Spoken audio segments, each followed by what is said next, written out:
¿Qué tal? ¿Cómo están? Bienvenidos a En el Círculo. Hoy vamos a platicar de temas laborales, un campo que está cambiando, en el que están pasando muchas cosas en nuestro país. Vamos a ir en dos largas conversaciones y en el primer segmento, y les agradezco mucho que me acompañen, están Sayuri Villalobos, especialista en factores de riesgo psicosocial, y Fernando Illanes, presidente de la Comisión de Seguridad Social de la Confederación de Cámaras Nacionales de la Industria. ¿Qué tal? ¿Cómo estás? Muy bien, muchas gracias. Un gusto estar aquí con ustedes. Gracias por estar aquí con nosotros. Sayuri, Fernando, pues si quieren empezamos por poner en la mesa lo que está ocurriendo. Lo platicamos un poquito antes de arrancar el programa. Es un momento en el que los temas laborales están en el centro de la conversación pública. Quizá ya veremos si es por factores externos, por factores de regulación interna, pero lo cierto es que hoy empezamos a tener discusiones sobre temas que antes no se veían quizá con tanta claridad. Si quieres empezamos contigo. Sí, gracias. Temas como estos de las condiciones en las que los y las trabajadores van a las empresas, lo que se vive dentro de las organizaciones, lo que viven antes, durante y después de estar dentro de las empresas, que son temas que a lo mejor antes no teníamos tanta claridad. Sí, definitivamente. Considero y creo que, bueno, hoy hay un auge grande, ¿no? Y sí, pues los reflectores están puestos en el entorno organizacional justo por las condiciones, ¿no? Que hoy están viviendo, ¿no? Dentro del, no importa el giro que se tenga, ¿no? O sea, eso como que queda un poco ya de lado, porque se ha demostrado que independientemente del giro, con investigaciones que se han desarrollado, pues las personas trabajadoras están padeciendo cada vez más enfermedades laborales, ¿no? Tan es así que, bueno, ahorita el IMSS lo está regulando. Y me decías que incluso México particularmente tiene este problema, ¿no? Sí, de hecho, pues bueno, de acuerdo a investigaciones también que se han desarrollado por la Comisión y Organización del Desarrollo de las Empresas, pues que es a nivel mundial, es internacional, México encabeza, ¿no? La lista. Tiene pues el 75% de estrés laboral en el trabajo. La verdad es que es una cifra muy grave, ¿no? Puedo entender, pues el trabajo es una base, una esfera básica para todos, y desde el inicio, ¿no? Desde la revolución industrial o antes, ¿no? Pero desde ese entonces también hay datos de enfermedades laborales, ¿no? Con la limpieza de las chimeneas que utilizaban a los niños, que utilizaban a las mujeres, que había pues cáncer, ¿no? Relacionado con, pues obviamente con toda esta parte de químicos que aspiraban, ¿no? Que inhalaban. La verdad es que se ha ido transformando y hoy pues creo que cada vez se incorporan también más elementos, así, ¿no? es. O sea, desde los más obvios como estos que apuntas, de pues, el material con el que trabajo tiene un riesgo, hasta factores emocionales. Y es que ese es el punto, que antes considero que el Reglamento Federal de Seguridad y Salud de Higiene en el trabajo, que sí tenía una visión de los factores de riesgo, pero estaban más enfocados a condiciones de accidentes o incidentes en el trabajo, ¿no? Fernando, ¿cómo has visto este tema que además en un programa hace algunas semanas acá lo abordábamos, que tiene que ver con una de las normas que las empresas ahora tienen que cumplir, y que, pues decíamos, tiene componentes, pues como toda norma, coercitivos, digamos, pero que tiene también elementos de poner cosas que son en el bien de todos los actores y hasta por convicción, digamos, ¿no? Sí, no, sin duda. Mira, desde un punto de vista, dijéramos, más materialista, está comprobado que la salud incide en la productividad. Y evidentemente, pues la salud de los trabajadores es responsabilidad de los trabajadores. La salud en el trabajo de los trabajadores es una responsabilidad compartida entre los trabajadores y el patrón. Las nuevas normas, las novedades, es la norma de riesgos psicosociales y de riesgos ergonómicos. No son nuevas ya en el reglamento, en la última modificación que se hizo al reglamento de seguridad y salud en el trabajo, se establecieron como riesgos de trabajo ambas. Riesgos psicosociales, que es el estrés, y los riesgos ergonómicos, pues que son estas cosas que por algunas posturas que requieres para el trabajo o la repetición de movimientos te puede generar algún daño. Evidentemente ambos ya existían y estaban, sin estar catalogados como tal, pues ya existían. Las personas que sufren de estrés tienen algunas enfermedades, dijéramos que son producto del estrés, ¿no? Entonces no se determina como tal, sino se ataca al final, pues no sé, pues dolores de cabeza. Sí, gastritis. Sí, pero no el origen, termina ¿no? siendo el origen, claro. La enorme ventaja de esta norma, que es una norma muy exhaustiva y que ha generado pues muchísimas dudas y preocupaciones, es el objetivo primordial es determinar cuáles son los factores de riesgo, en dónde están. Y una vez detectados los factores de riesgo, pues tratar de tomar acciones conjuntas para inhibirlos. Y lo mismo los factores de riesgo psicosocial. Entonces lleva uno al origen y esto puede mejorar por mucho la salud de los trabajadores.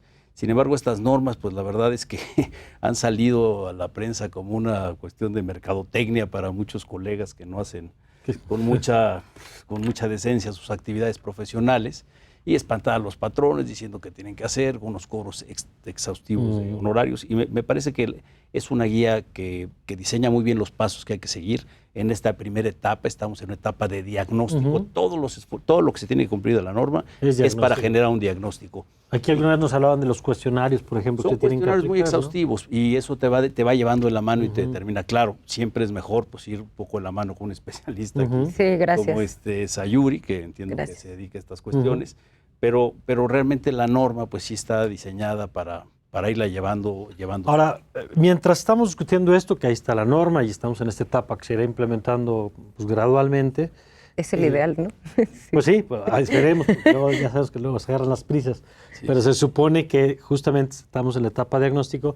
Al mismo tiempo que estamos en ese proceso, también estamos en una reforma laboral, pues que salió un poco de manera express, yo diría, desde el periodo pasado, en el marco del TEMEC, y que viene a hacernos revisar también un conjunto pues desde instituciones y formas de operar, que yo no sé si ustedes, por ejemplo, lo tenían en el radar como uno de los temas a discutir, o que termina siendo resultado justamente de esta renegociación del Tratado de Libre Comercio, pero que tiene profundos impactos en la manera en la que se da vida sindical, incluso temas de justicia laboral, de las que ya entraremos un poquito más a detalle más adelante en el programa. Pero a ver, para quienes no conocen a detalle, ¿qué dirías que es lo que cambió como resultado de este proceso? Bueno, mira, en primer lugar decirte que es la reforma más importante, más trascendente y más profunda que se ha hecho al tema laboral. Okay. No hay ninguna desde su origen, evidentemente fue la más importante, el nacimiento. Esta reforma es la más importante, es una reforma de gran calado que mueve todas las instituciones, o las primordiales, no todas, las primordiales, y las autoridades. No fue una cuestión espontánea que nos hubiera tomado de imprevisto, tiene un antecedente en la reforma que se hizo a la Constitución en 2017. Se dio un año para hacer la reforma laboral, pero lamentablemente no se cumplió en ese término por diversas razones, pero sí, desde luego, el origen es, en primer lugar, una presión interna por varios temas, una presión internacional en la Organización Internacional del Trabajo, hay un comité de normas en donde se revisa el actuar de los países que han ratificado convenios. México estuvo en los últimos 7 años 5 veces en el banquillo de los acusados, dando explicaciones cabales, porque se nos acusaba de tener contratos colectivos de protección. Me parece que eso es tal vez la parte más fuerte. Y a decir de nuestros socios comerciales, que también ejercían presión de manera directa y a través de la Organización Internacional del Trabajo. Sobre todo también desde las propias organizaciones sindicales, por ejemplo, de Estados Unidos, de Canadá. Sí, por la vinculación que tienen con algunas personas y con algunas organizaciones sindicales de México. Y nosotros explicábamos que los contratos colectivos de protección no era para protegernos de los trabajadores ni para pagarles menos, era para protegernos, y sí nos protegíamos, de la extorsión sindical. A ver, para quienes no estén familiarizados con esto, cuando hablamos de un contrato de protección, ¿qué es?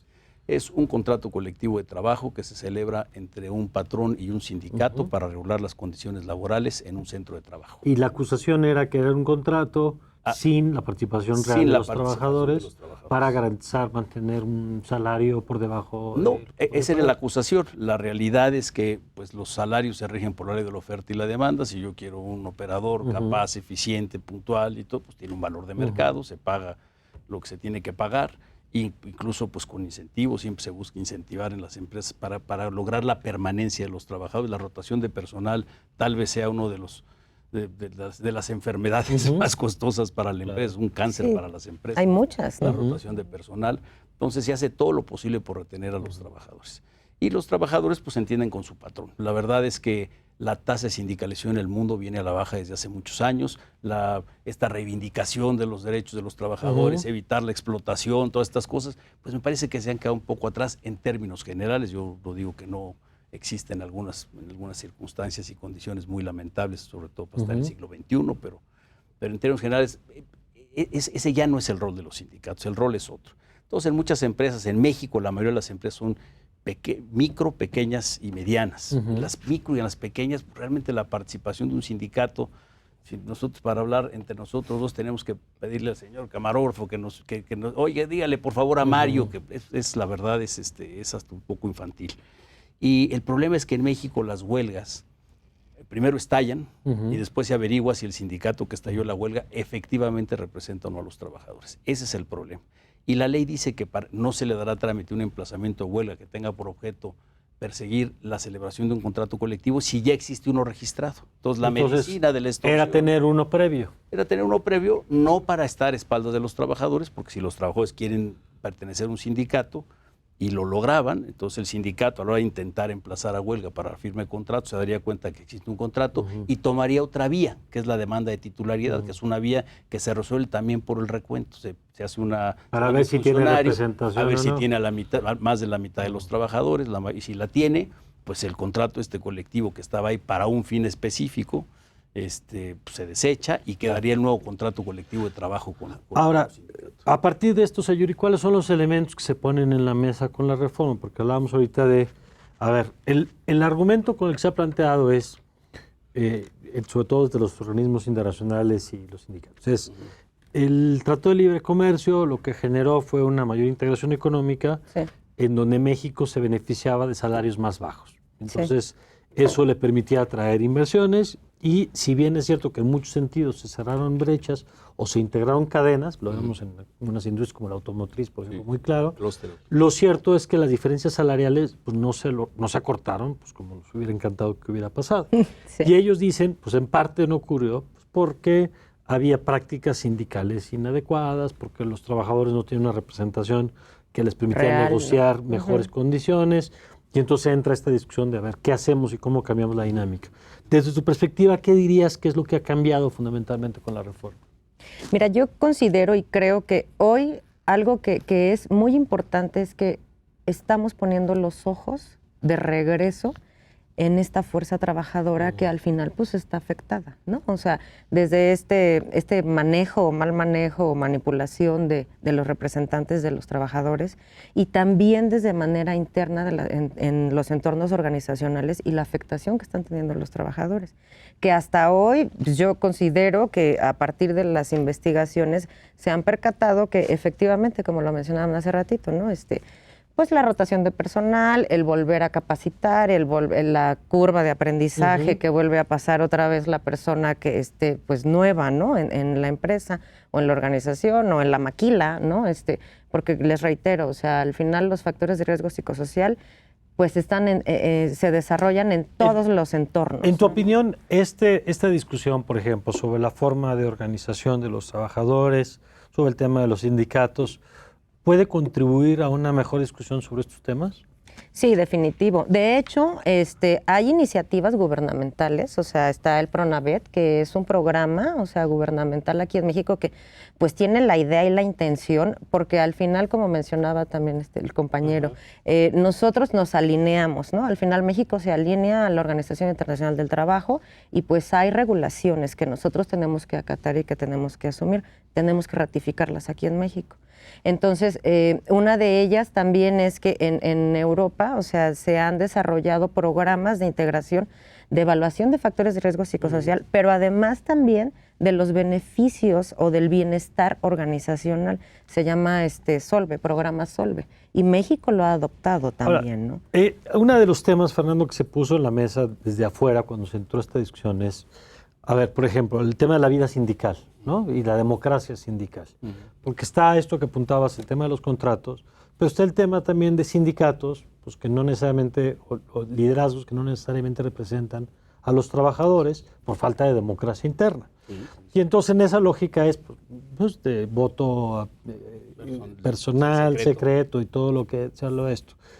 Hay quien ha dicho, bueno, esto puede ayudar a fortalecer la vida democrática de los sindicatos, pero también hay quien ve un potencial crecimiento de los conflictos laborales. Y entonces parecería que, pues, cómo pasamos de un esquema donde de pronto en México las huelgas en muchos sentidos desaparecieron, hacia un camino que sí fortalezca la vida sindical, pero no lleve necesariamente a un mayor conflicto que se traduzca en contra incluso de los propios trabajadores. ¿Cómo lo estás viendo tú? Mira, punto de partida es que la sindicalización es un derecho de los trabajadores, no es una obligación, ¿no? Porque a veces se confunde, deberían estar sindicalizados. No, es un derecho. Los sindicatos pues, es un conglomerado de personas que se reúnen para defender sus intereses, constituyen un sindicato y se les da un registro. Ahí hay una primera parte que es clave, una de las cuestiones por las cuales, es decir al origen, ¿no? Por los cuales decían que había sindicatos que tenían malas prácticas, es tener un registro autónomo.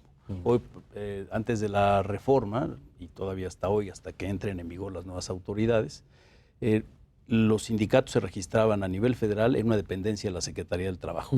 El secretario del Trabajo lo designa el presidente de la República, dijéramos, había una vinculación. En los estados que de era la República, famosa toma de nota. La famosa toma de nota. Que el sindicato dice, a mí reconóceme como, y el gobierno federal es el que reconocía como tal. Así es una cuestión registral, pero es un registro que genera efectos a terceros, y se da la famosa toma de nota, es decir, la autoridad toma nota de la decisión que tomaron los trabajadores para elegir a su comité, ¿no? Y para formar sus estatutos, decir a qué se van a dedicar, etc. En el ámbito local, los gobiernos de los estados registraban los sindicatos y los contratos colectivos de trabajo. Insisto, todavía, hoy digo, hablo un poco en pasado porque estamos en la transición justamente. Este año en 10 estados de la República se van a generar ya las autoridades y se tendrá que implementar la reforma.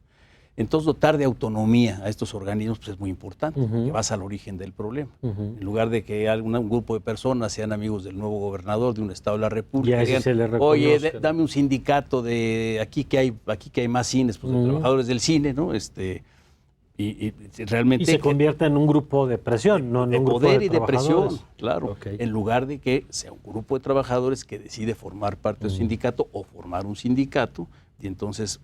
Esto, a través de la autonomía e independencia de las autoridades registrales, pues parece ser que podría lograrse. Perdón que te interrumpa, Fernando, estas nuevas figuras, ¿de quién van a depender? ¿Quién las va a designar? Bueno, el organismo registral es un organismo público descentralizado, tiene una conformación. ¿De nueva creación? De nueva creación, como la Comisión Nacional de Derechos Humanos, se cuenta, es pues, un organismo autónomo más. Constitucional, con plena autonomía de organización, manejo de presupuesto, etcétera. Como Banco de México, INEGI, como estos. El presidente de la República designará una terna, la manda al Senado de la República y el Senado de la República decidirá quién va a ser el encargado de este organismo, que va a ser un organismo muy poderoso, porque va a tener a su cargo el registro de todos los sindicatos del país y de todos los contratos colectivos de trabajo y convenios de administración de los contratos. ¿Y eso cuándo tendría que estar en funcionamiento? Pues se dieron diversos plazos en la ley, pero internamente, dijéramos, me parece que se ha tomado una decisión adecuada de irlo haciendo por etapas. Entonces, en el último trimestre de este año, entre octubre y diciembre, se tendrán que echar a andar ya estas autoridades, déjame hacer un paréntesis, las juntas de conciliación y arbitraje encargadas de la resolución de conflictos entre trabajadores y patrones. El presidente de la Junta Local los designaban los gobernadores y el de la Junta Federal el presidente de la República. Es decir, otra vez había esta dependía del Ejecutivo, claro. Para darle autonomía se pasa al Poder Judicial. Entonces vamos a dejar a las juntas de conciliación. Que entiendo, por primera vez el Poder Judicial ahora va a tener jueces en materia laboral, ¿no? Así es. Las juntas de conciliación y arbitraje se quedarán para resolver los asuntos que estén a su encargo hasta el último día que reciban demandas, y los nuevos tribunales dependientes del Poder Judicial Federal van a resolver los conflictos laborales entre países con un nuevo procedimiento mucho... Y mientras vamos a tener las dos estructuras. Vamos a tener las dos estructuras. Los que desahoguen todo lo del pasado y los nuevos. Se les dio 4 años a las juntas para terminar sus asuntos pendientes, lo cual...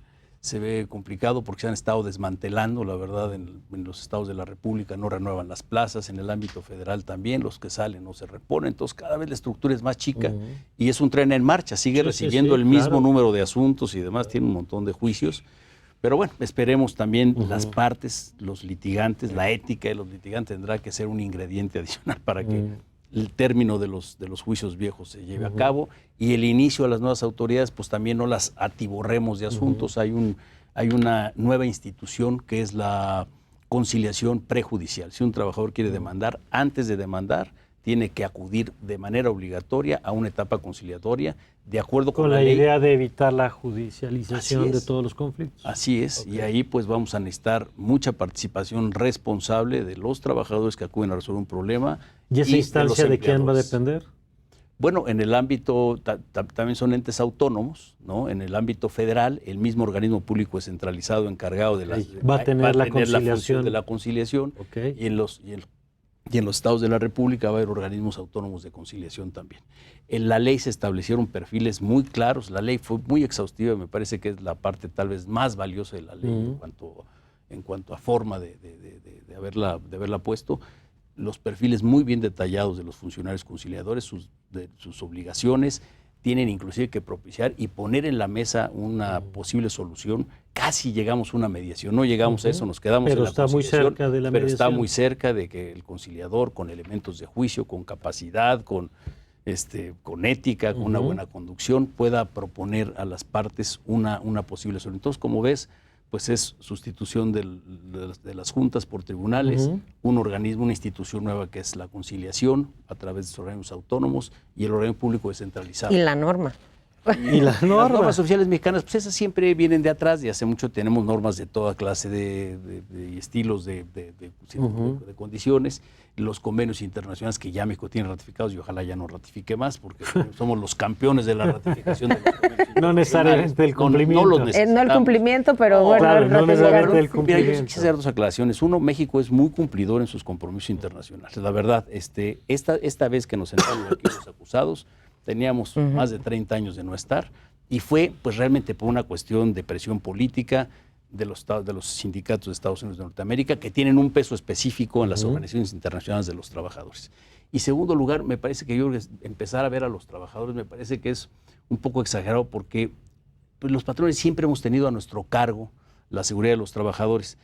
Si no consideramos que sea por una cuestión de ética personal, habría que pensar que si tú tienes un accidente en tu empresa o tienes derivado de un accidente o de una enfermedad, te sube la cuota de grado de riesgo del seguro social. Pero ahí sí. Pero ahí son condiciones diferentes, creo yo. Siempre hemos visto por los trabajadores. Pero yo agregaría ahí, Fernando, sin contradecir. Todas, exacto, sí, pero evidentemente sí. Pero sí creo, y me parece interesante, que también es un asunto de cambio cultural.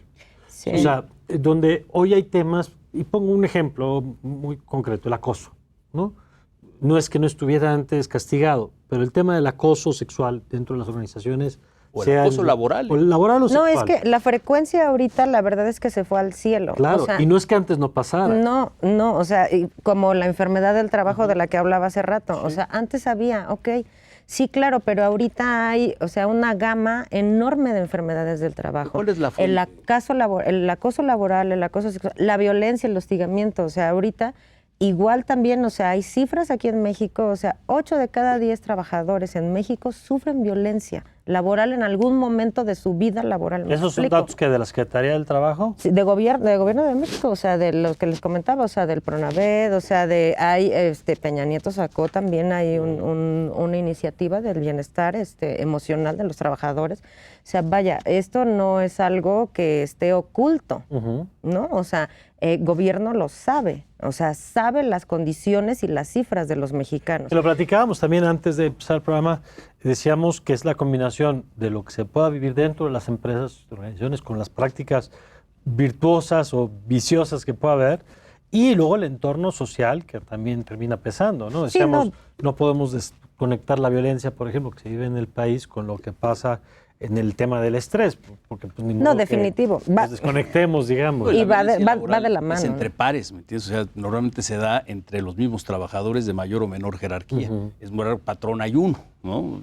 O 5, pero están en Sí, de hecho ahorita hay un bossing, ¿no? Ya no es mobbing, o sea, ahora es bossing, porque es justo del jefe a los subordinados, es una ¿no? cultural. O sea, exacto, es que es un tema cultural y creo que sí se tiene, o sea, sí es un tema que se tiene que atender de manera multidisciplinaria, o sea, desde los abogados, o sea, desde el psicólogo, desde hacer intervenciones hasta médicas, ¿no? En algún momento cuando se requiera para hacer una valoración real, para tener un impacto real en las organizaciones. La reforma laboral, o sea, considero, bueno, pues se están haciendo ajustes, ok, está bien, pero se pretende también en algún momento, como mencionaba el compañero, ¿no? O sea, ya no atiborrar pues a estas instituciones de un caso tras otro del trabajador. No, bueno, porque se pretende que el trabajador se desenvuelva pues con un bienestar laboral, ¿no? O sea, en donde él se sienta respetado, se sienta bien, donde pues bueno, no haya ese tipo de manipulación, de humillación, de insultos, de unas exageradas cargas de trabajo, que es, por ejemplo, el síndrome de quemarse por el trabajo. En la Clasificación Internacional de Enfermedades, en el año 2020 va a quedar registrado. Y México lo presenta. O sea, ¿Es el que llaman el burnout? Así es el mismo. El agotamiento, digamos. El desgaste profesional, burnout o síndrome de quemarse por el trabajo, es el mismo. Okay. Y ahorita va a estar en una clasificación internacional. O sea, vaya, ¿de qué estamos hablando? De que la verdad es que en el tema o en la esfera laboral, en la esfera del trabajo, hay algo que tenemos que hacer, ¿no? Pues por eso les decíamos a los amigos que ven que están pasando cosas en el mundo laboral. Digo, después de lo que nos acaban de poner aquí en la mesa, me parece muy claro tanto la discusión interna de cómo se trabaja y cómo nos relacionamos dentro del trabajo, con el trabajo, fuera del trabajo, el tema de la norma y el tema pues que es interesante cómo se está cambiando la manera en que se van a resolver tanto la organización como la relación con la autoridad. Pues yo les agradezco mucho. No, hombre, al contrario, Mario. Muchas gracias. Muchas gracias. Hasta luego. Tenemos que una pausa, pero regresando vamos a seguir hablando de esto. ¿Qué pasa, por ejemplo, con esto que ya nos adelantaban un poco, los conflictos laborales? ¿Cómo se van a resolver ahora? Los plazos, las sanciones, las instancias para resolverlos. De eso, si les parece, platicamos regresando a esta pausa.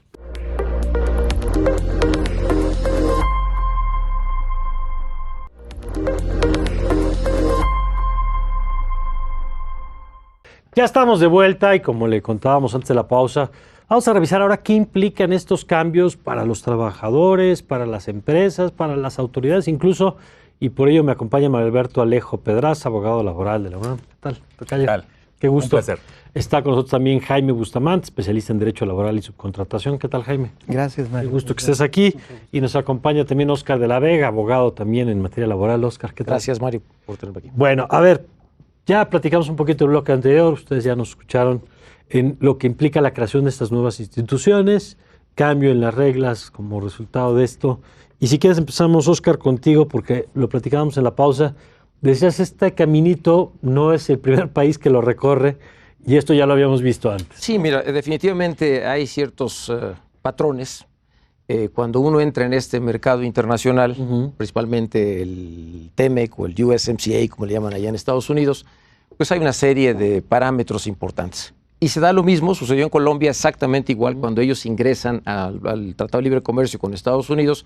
La ratificación del Convenio 98, curiosamente también Canadá ratifica antes del TEMEC el Convenio 98, libertad de negociación colectiva, básicamente.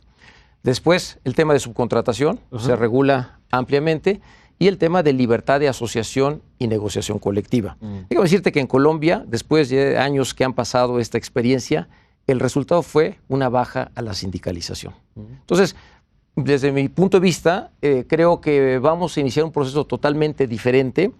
Pero si lo pudiéramos reducir a un ejemplo muy gráfico desde mi punto de vista, ¿en qué consiste? Antes el sartén tendría dos agarraderas, una la tenía el patrón y otra el representante sindical. ¿Y ahora? Y ahora la tiene el patrón y la tienen los trabajadores. El representante sindical se vuelve un simple medio entre los dos. ¿Por qué? ¿Por qué? Porque hay tres ejes de toda esta reforma. Toda esta reforma tiene tres ejes. Libertad de asociación, libertad de negociación colectiva y mejoramiento de la justicia laboral. ¿Y tú crees que los sindicatos que hasta ahora han venido operando van a salir perdiendo en esto? No sé si van a salir perdiendo o no. Yo creo que las reglas del juego son otras. Su función dentro de nuestra sociedad cambia radicalmente 180 grados. O se reinventan o desaparecen. Básicamente, si me permites, abusando de la palabra, un tema de libertad de asociación. Y aquí nuestros colaboradores del CET nos van a entender. Libertad de asociación implica el derecho que tiene el trabajador. Yo quiero formar parte del sindicato.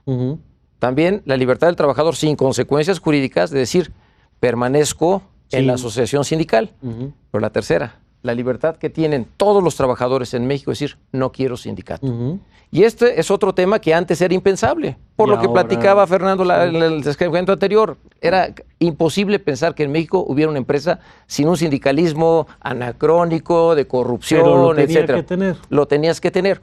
Hoy el trabajador puede decidir en el 110 fracción sexta, que es parte de la Ley Federal del Trabajo, de la reforma, que el trabajador y los colegas puedan decir si quieren o no pagar cuotas sindicales. Y existe en ese tema. Entonces, ¿qué tienen que hacer los sindicatos? Ganarse la representatividad. Yo les preguntaría a los compañeros, si ellos les ponemos la opción de que si quieren o no formar parte del sindicato, y si quieren o no pagar cuotas sindicales. Eso, Mario, eso que nos explica Oscar tiene profundas implicaciones para la vida de los sindicatos. En el tema de los trabajadores, ¿qué implica esta reforma? La primera parte es que hemos visto en diferentes momentos que las personas que se organizan para tratar de que legítimamente sean representados ante las autoridades laborales, difícilmente lo han conseguido. Hemos visto durante muchísimos años una, digamos, política institucional que ha incentivado a las organizaciones ya establecidas en un ya viejo corporativismo y frenar a las auténticas organizaciones que representen. ¿Institucional te refieres a quién? ¿Desde el gobierno, los gobiernos? Sí, porque además hay que decirlo como es. Todo lo que tiene que ver con registro sindical ha dependido históricamente siempre del Poder Ejecutivo. Ya entraríamos ahorita a saber si con la reforma esto realmente puede tener... Con la idea del organismo autónomo se rompa eso. Exacto. Pero el punto es que siempre han tenido realmente la sartén por el mango, como lo decían hace un momentito, y sobre todo han tenido discrecionalidad para otorgar o no los registros sindicales como han querido. Eso ha sido una realidad, ha motivado que las organizaciones sindicales auténticas tengan que recurrir a muchísimos medios y impugnación, vía amparo, amparo en revisión. No ha sido nada sencillo. Una de las cosas que más esperan es que efectivamente sean representados de una manera legítima, auténtica. Jaime, a ver, una primera lectura, digamos, de cómo cambian las reglas del juego esta reforma laboral. Sí, el cambio es profundo, no solo en la forma, en el fondo hay una variación muy importante precisamente en este tema de la nueva forma de impartición de justicia a través de un vehículo que viene a suplir, y eso es lo que se espera, deficiencias que se vinieron acumulando en un sistema que per se, me parece a mí, que no era malo. El problema es que el abandono, la desatención en la que las juntas de conciliación y arbitraje vinieron trabajando y desarrollándose, sobre todo en los últimos años, pero creo que el tema fue histórico, me parece que generó finalmente pues la ineficacia, la corrupción y tantos otros elementos que tanto se ha comentado. Y en tu opinión, porque por lo que estoy viendo, pues hay dos grandes componentes. Uno es el de la vida sindical y el otro es el de la resolución de conflictos. Y aquí ahorita de este lado de la mesa, quizá porque están a la izquierda, hablábamos de la vida sindical. Con el pulmón izquierdo ya. Y aquí hablábamos de la resolución de conflictos. Y decías tú, a ver, el modelo, digamos, anterior, pues entre otras cosas tiene unas cargas que escuchamos hace rato, pues tienen acumuladas, que por eso el plazo de 4 años para ver si alcanzan a desahogar los temas. Este modelo propuesto, en tu opinión, ¿qué tendría que tener para que funcione? Para que de veras permita una resolución pues, rápida y en la mayor medida justa para las partes de los conflictos laborales. Yo creo que el mecanismo de conciliación obligatorio previo es el punto central que pudiera ser el detonante del éxito de este nuevo esquema. ¿Por qué? Porque en la medida en que logres evitar el que se llegue a los procedimientos que invariablemente llámales juntas o tribunales o como sea, van a ir generando rezagos naturales porque siempre la proporción entre el crecimiento de demandas contra lo que es el recurso o la capacidad instalada siempre va a ser superior. Pero si a través de este mecanismo de conciliación le logras dar eficacia y una mayor asertividad a la solución de los temas de los conflictos individuales, me parece que ahí tendríamos un gran elemento. Entonces, ¿qué se requiere? Tener un centro de conciliación que tenga autonomía, que tenga recursos adecuados, que tenga el personal debidamente capacitado, que se invierta suficiente. ¿Cuáles, en esto que apuntas, Jaime, cuáles serían los plazos para que esto ocurra? Porque yo, algún amigo, querido Jacobo Dayan, dice que si llegaran los extraterrestres y le hicieran la autopsia a México, dijeran, ¿de qué se murió este país? No sé, mira, sus instituciones anticorrupción estaban muy bien, su división de poder estaba muy bien, pues yo, de viejo, ¿no? Porque todo funciona.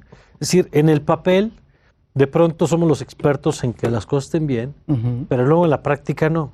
Entonces, en este caso, ¿cuáles son los plazos primero para que esto que hoy está la idea de un organismo autónomo que dices tenga presupuesto, tenga recursos, capacitación, para que pueda resolver o mediar los conflictos laborales antes de que lleguen al Poder Judicial y que el Poder Judicial a su vez desarrolle pues nuevos especialistas, porque no tiene jueces especializados en temas laborales? ¿No? Claro. Es decir, ¿cuáles son los plazos para que esto empiece a materializarse? Mira, el tiempo o el plazo formal Sí. ya lo tenemos encima.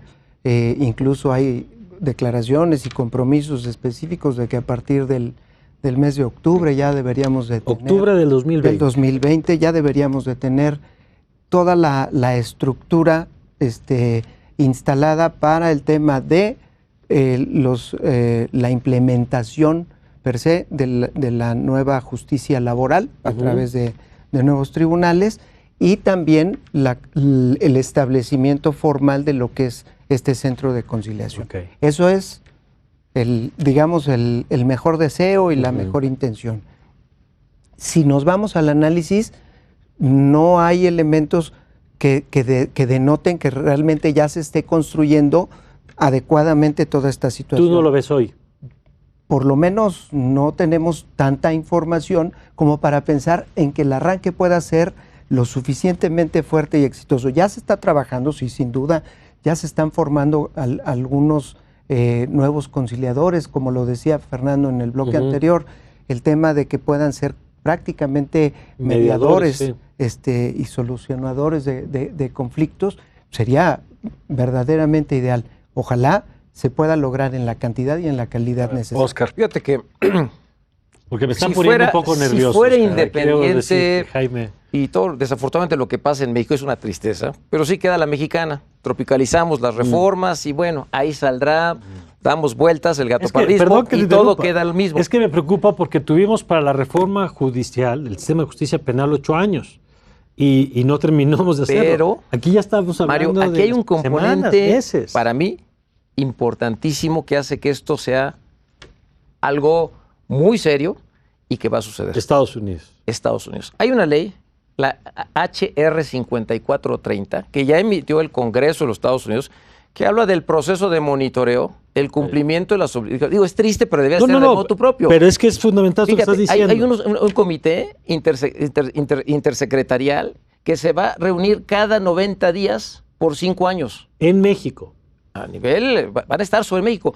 El TEMEC tiene dos componentes. El capítulo 23, que es la parte sustantiva, un anexo en donde ponen de manera específica lo que debemos de hacer. Una tristeza porque no es de motu propio. Ahora, yo creo que el outcome de todo esto es más que positivo. Pero a ver, lo que estás diciendo es... Y un capítulo, perdón la interrupción, Sí. y un capítulo 31, que es la solución de conflictos. Acuérdate el escándalo que hubo sobre el tema de los famosos labor attachés o los agregados laborales.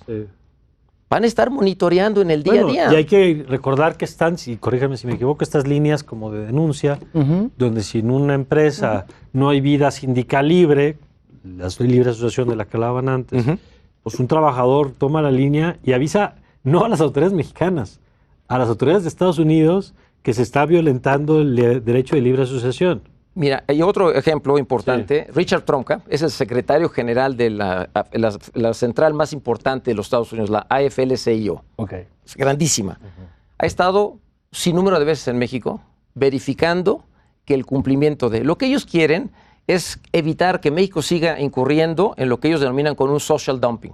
Tú estás haciendo trampa, México, porque mientras yo pago $17 por hora y Canadá similar, salario mínimo, pues tú estás pagando, vas a llegar a pagar al fin de sexenio 200 pesos como salario mínimo. Y eso es una competencia desleal para ellos. Y tiene ya los sectores identificados, básicamente la parte automotriz, las partes autoparteras, metalmecánicas. ¿Y qué pasa, Oscar, si en opinión de estas instancias, porque no son autoridades en sentido estricto, No. pero qué pasa si en opinión de estos espacios no se está cumpliendo? Puede haber sanciones comerciales para las empresas que violen el derecho de asociación. Una automotriz grandotota que exporta a los Estados Unidos y estos sindicatos americanos ya conocen el camino. Ahora, eso en el caso de las empresas. ¿Y qué pasa si el incumplimiento es de las autoridades mexicanas, Mario? Y te lo pregunto porque es interesante que estamos ante un juego nuevo. Claro. Que por lo que ustedes están explicando implica para las empresas una vigilancia extraordinaria, y digo extraordinaria porque pues, es absolutamente atípico que tengas una vigilancia supranacional directamente sobre la vida sindical dentro de las empresas, pero la otra es lo que implica crear instituciones en plazos tan cortos. Hay dos lecturas sobre esto. Primero, ya se ha dicho que toda la parafernalia, si se permite el término, para la impartición de justicia está en lo económico y esos recursos se supone que ya están caminando. Tan es así que se ha dicho públicamente por parte de la Secretaría del Trabajo, particularmente de su titular, que esto es una realidad. Okay. Y que varios estados se van a subir al carro de la reforma en octubre, como bien apuntaba Jaime. A ver, ¿y qué implicaría que se suban, perdón? El establecimiento, entre comillas, creo yo, del programa piloto para establecer todos los mecanismos, desde el Centro de Conciliación Laboral hasta los juzgados en Todo materia esto laboral. que acaban de decir ustedes tendría que estar funcionando como piloto antes de que termine este año. Para ciertos estados, no para todos. Y hay un punto muy importante. Nosotros hemos tenido la oportunidad de observar y participar en el desarrollo de la formación de quienes van a estar dentro de estos juzgados. Okay. Hemos tenido la oportunidad de participar con ellos en varios estados y ha sido una muy buena experiencia. Antes de contestar directamente la pregunta, ¿por qué lo pongo en la mesa? Porque la primer oleada de todo esto, inclusive haciéndole caso a las autoridades supranacionales, como bien apuntas, era toda la gente que venga de las juntas de conciliación y arbitraje como si no existiera, como si estuviera muerta. Después se dieron cuenta de que había un requisito constitucional muy interesante, establecido desde la propia reforma de 2017, que era experiencia en materia laboral. Pues, ¿de dónde vas a sacar gente si no viene de ahí? Porque además claro. Las juntas sí han tenido una muy mala fama y en algunos casos muy bien ganada. Pero hay gente trabajadora, proba, honesta, decente y que conoce la materia. Saturada de trabajo, con pocos recursos. Claro. Entonces han hecho un esfuerzo muy interesante y muy importante por que esos exámenes y esos procesos para que la gente realmente acceda a la judicatura, ¿no? Porque además está dividida en dos partes, quieres lo comentamos, que está la parte federal, que está la parte local, que es algo con lo que no se había convivido, que Poder Judicial Federal de inicio no tiene experiencia directa en la resolución de conflictos en materia laboral, sino solo en amparo. ¿Y eso qué va a pasar? ¿Implica formar jueces en cómo? ¿Fast track? ¿De dónde sacamos jueces expertos en temas laborales?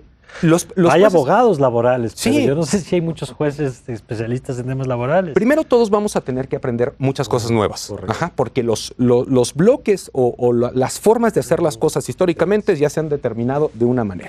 Eso es lo primero. Pero lo segundo, sí los están formando.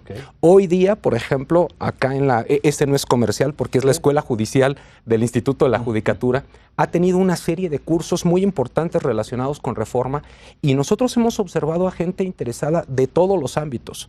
Hay gente del propio Poder Judicial de la Federación que ha manifestado su interés porque hay un punto muy interesante.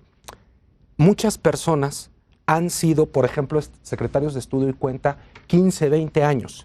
Y no es que no tengan la capacidad para ser jueces o magistrados, no estoy diciendo eso, pero realmente las oportunidades son muy limitadas. Y hoy se abre un nuevo campo laboral. Exacto, para ellos mismos es algo muy importante y van a competir de tú a tú con mucha gente, con mucha gente. Sí, que me parece muy interesante este juego. Ahora, Jaime, Oscar, para las empresas, ¿qué significa todo esto que estamos platicando? Porque aquí veo que tiene múltiples dimensiones, ¿no?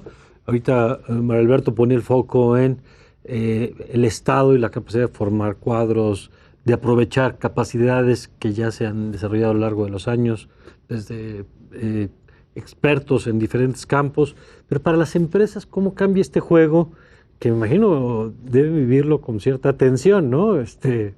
Porque con no está mucha fácil. adrenalina.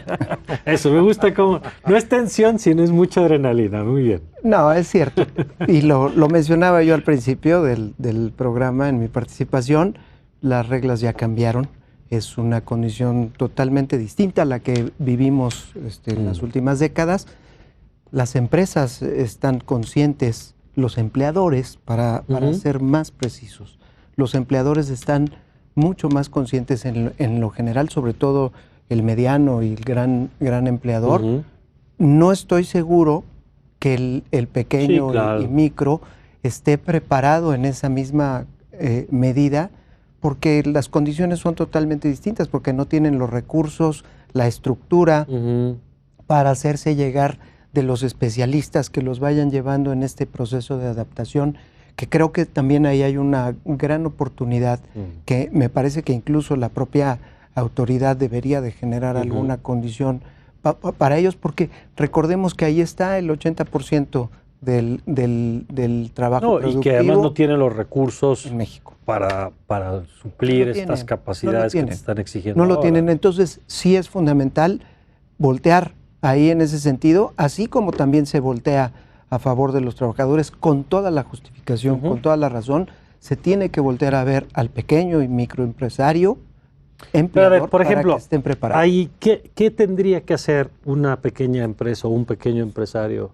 bueno, no pequeño empresario, un empresario de una pequeña o mediana empresa en este marco? ¿En qué le puede cambiar a él? Porque lo entiendo muy bien en una organización más grande que tiene una vida sindical con la que estén negociando, pero en el caso de las pequeñas y medianas, ¿qué pasa? Yo creo que es fundamental el que cualquier empleador en México esté mucho mejor preparado en cuanto a la celebración de los contratos de trabajo, la integración de los expedientes laborales de las personas, porque hoy en día el tema de la impartición de justicia con todos estos cambios le van a ser mucho más requirentes al empleador respecto a la necesidad de la comprobación de aspectos de la relación de trabajo. O sea, si entiendo, hasta la empresa más pequeña que tiene un solo empleado tiene una relación laboral que puede ser sujeta de litigio o de conflicto. Y que una sola demanda de ese único trabajador pudiera representar en un momento dado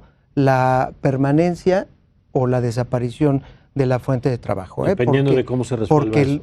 Sabemos que los costos laborales derivados de los juicios en nuestro país pues son muy altos, y para una empresa con condiciones económicas tan limitadas pues puede representar la A ver, insisto en la pregunta. Mira, yo te diría, hay retos, pero también oportunidades. Claro. El marco cambió, el marco ya cambió, coincido totalmente aquí con tu tocayo, nuevas reglas. Es un juego de dominó totalmente nuevo. Hicimos la sopa, recogimos y ahora tenemos 3 mulas. Bueno, pues hay que jugar con esas 3 mulas en términos de dominó.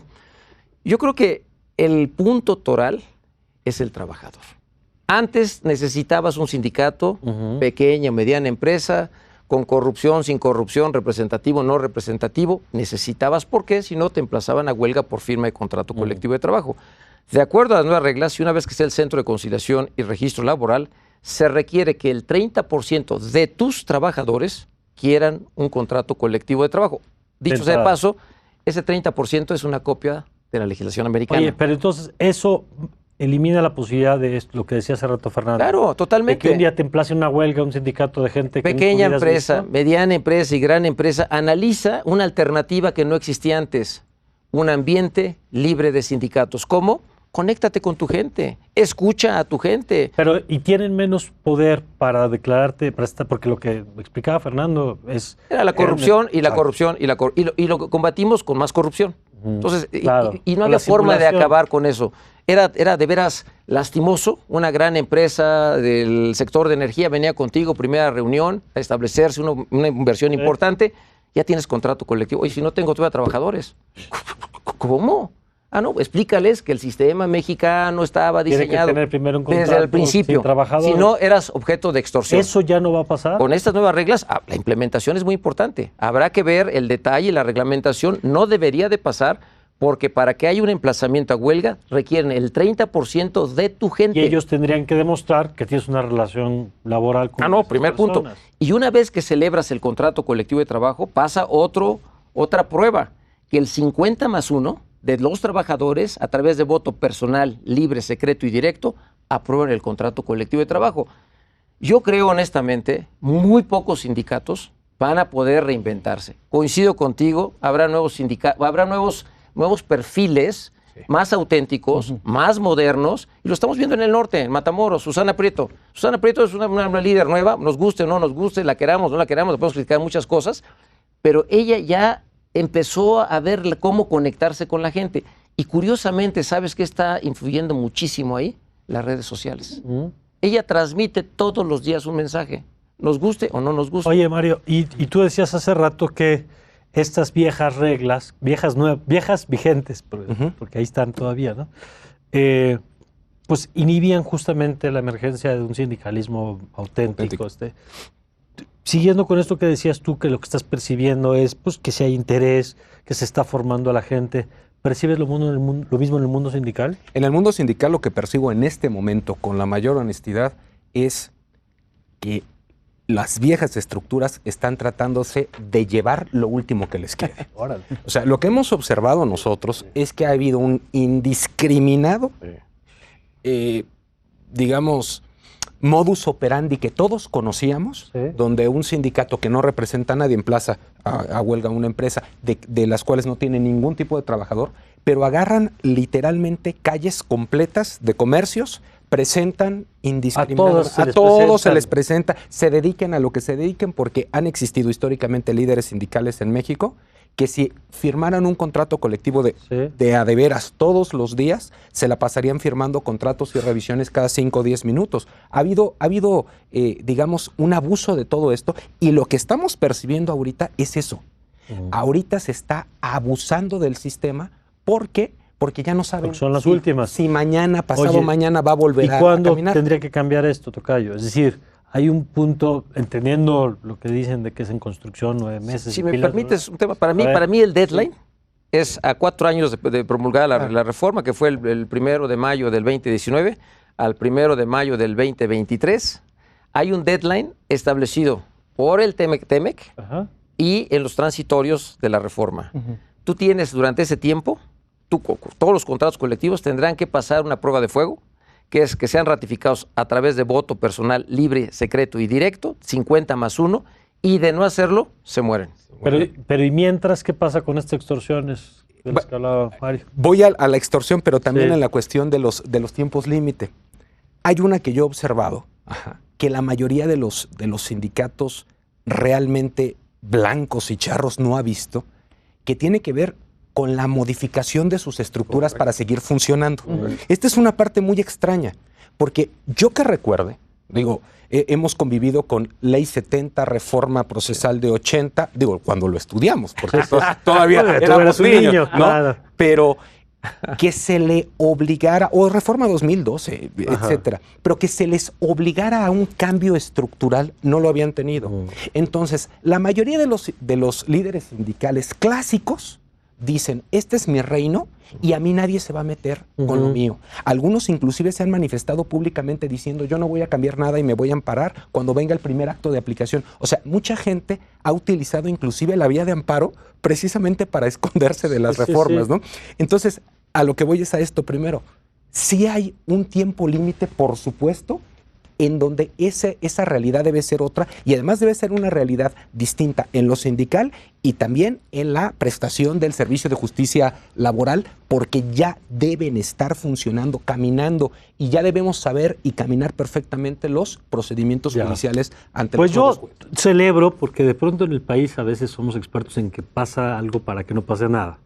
Y lo que percibo en los tres es que sí hay cambios, que esto sí va a tener consecuencias. Y más los factores externos, perdón, Oscar, me parece que esos factores externos, la firma del nuevo tratado de libre comercio es un detonador y va a ser un generador muy importante del cumplimiento cabal de los compromisos que se tienen establecidos. Oscar, finalmente, yo hablabas en el anterior segmento de las huelgas yo creo que va a haber más huelgas. Bienvenidas esas huelgas legítimas, porque incurriste en una violación, porque no dice el salario correspondiente, por lo que sea, legítimas. Lo que no se vale es la extorsión, donde un líder sindical tiene el sartén por el mango y en base a extorsión te estalla una huelga. Habrá que estudiar y modificar la solución de los conflictos de huelga, porque sí está oxidado. Como no había habido huelga, curiosamente, claro. El país que menos salarios paga en Latinoamérica no tenía huelgas. Es una contradicción. Claro. Entonces, seguramente habrá huelgas, hay que ver la forma y a lo mejor el arbitraje privado podría ser una alternativa en la solución de conflictos para resolverlos de manera rápida y expedita. Y una manera de no saturar también el otro camino. Correcto. Pues yo les propongo que en unos meses nos volvamos a sentar aquí. Hombre, encantado. Y revisamos qué está pasando con esta historia. Con muchísimo gusto. Oscar, gracias, Mario, muy amable. Claro que sí, Mario, con mucho gracias. Y gracias a usted por acompañarnos, ya lo sabe, aquí en El Círculo. Yo le invito a que comparte este programa, por supuesto, en nuestras retransmisiones, pero además en nuestras redes sociales, porque seguramente hay gente que le interesará saber qué está pasando y qué viene con el tema laboral. Así que, por favor, acompáñenos, como siempre, en estos ejercicios. Yo soy Mario Campos y le deseo, como siempre, que tenga usted un magnífico día.